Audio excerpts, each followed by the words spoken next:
Pertsonen autonomiarako eta garapenerako Nafarroako agentziaren bidez, gaurko bilkuran lizitazio prozesu baten hasiera onartu dugu gazteen barneratzea eta medio irekikerako 73 plazen kudeaketarako. Kontzertu honekin, arau hausle gaztei zuzendutako 5 programa martxan jartzea posible izango da. 3 erreformarako sisteman eta 2 gizarte gatazkan kokatzen diren gaztei zuzenduta.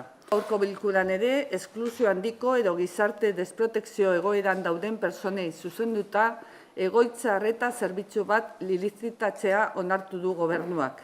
16 pertsonentzako tokia izango du eta gizarte zerbitzu zerrendan gobernua bermatzen duen prestazioa da.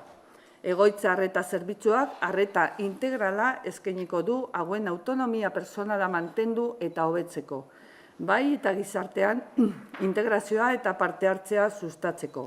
Gaurkoan ere, estatuko administrazio orokorrarekin sinatu den hitzarmen bat onartu du gobernuak hauteskunde prozesuetan beharrezkoa diren baliabide publikoak modu eraginkorrean kudeatzeko.